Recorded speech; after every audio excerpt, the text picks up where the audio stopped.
புரட்டாசி சனிக்கிழமை பார்த்தீங்கன்னா ரொம்ப விசேஷமானது. ஏன்னு பார்த்தீங்கன்னா அன்னைக்கே ஏகாதசிங்கிறதுனால பெருமாளுக்கு ரொம்ப உகந்த நாள். அன்னைக்கு வீட்டில் ஏதாச்சும் நெய்வேத்தியம் வச்சு படைப்போம்.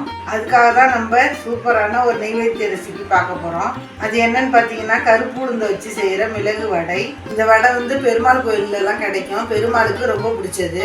வாங்க இதை வீட்டிலையே எப்படி செய்கிறதுன்னு பார்ப்போம். மிளகு வடை பண்ணுறதுக்கு இந்த டம்ளரால் ஒரு டம்ளர் கருப்பு உளுந்து எடுத்து லைட்டாக மட்டும் அலசி 1 மணி நேரத்துக்கு ஊற வச்சுருக்கேன். தோலெல்லாம் நீக்கக்கூடாது, தோலோடு தான் சேர்த்துக்கணும். உங்களுக்கு கடையிலலாம் முழு கருப்பு உளுந்து உடைக்காமலே கிடைக்குது. அதை மாதிரி கூட நீங்கள் வாங்கி யூஸ் பண்ணிக்கலாம். இது 1 மணி நேரம் ஊறிடுச்சு. இந்த தண்ணியை ஃபில்டர் பண்ணி எடுத்துகிட்டு வந்துடலாம். இப்போ இந்த உளுந்தை மிக்சி ஜாரில் சேர்த்துக்கலாம். தண்ணி எதுவும் சேர்க்க வேண்டாம். இதில் இருக்கிற ஈரப்பதமே போதும்.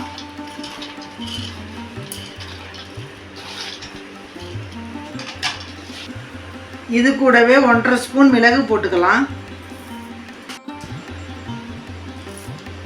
தேவையான அளவு உப்பு போட்டுக்கலாம். நான் 1 ஸ்பூன் போட்டுக்கிறேன். இதை மூடி போட்டு 1க்கு 2 குறை குறைன்னு அரைச்சி எடுத்துக்கணும்.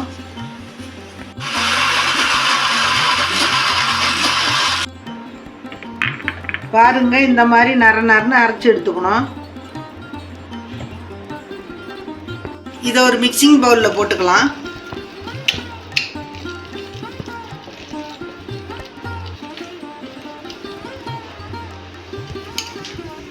இதில் 2 ஸ்பூன் அரிசி மாவு போட்டுக்கலாம்.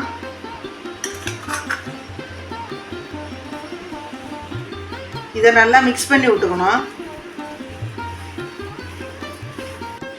உங்களுக்கு மாவு ஒரு வேளை தண்ணியாக இருக்கிற மாதிரி இருந்துச்சுன்னா இன்னொரு ஸ்பூன் கூட நீங்கள் அரிசி மாவு சேர்த்துக்கலாம். பாருங்க, வடை மாவு ரெடி ஆயிடுச்சு. இது ரொம்ப சிம்பிள் தான். அடுத்தது அடுப்பில் நம்ம பொரிக்கிறதுக்கு தேவையான எண்ணெயை ஹீட் பண்ணிக்கலாம். எண்ணெய் ஹீட் ஆகிட்டே இருக்கட்டும்.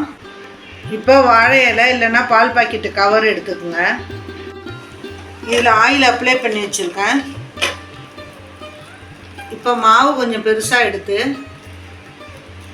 இந்த இலையில வச்சு நல்லா தட்டை மாதிரி மெலிசாக தட்டிக்குங்க. எந்த அளவுக்கு மெலிசாக தட்ட முடியுமோ அந்த அளவுக்கு மெலிசாக தட்டிக்குங்க.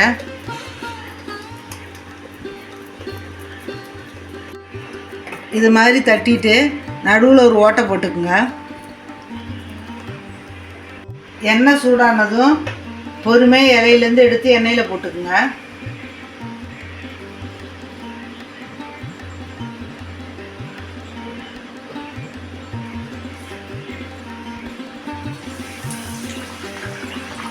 நல்லா ஒரு பக்கம் வெந்ததுக்கு அப்புறமா திருப்பி போடுங்க. மெலிசாக பெருசாக இருக்கிறதுனால உடையறதுக்கு வாய்ப்பு இருக்குது. அதனால் நல்லா வேகட்டும். அதுக்கப்புறமா திருப்பி போட்டுக்கலாம். இது நல்லா பொன்னிறமாக செவந்து வரட்டும்.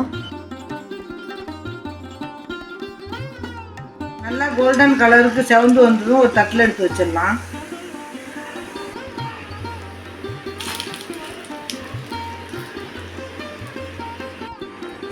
இதே மாதிரி ஒரு வடையாக தட்டி எண்ணெயில் போட்டு பொரிச்சு எடுத்துக்கலாம்.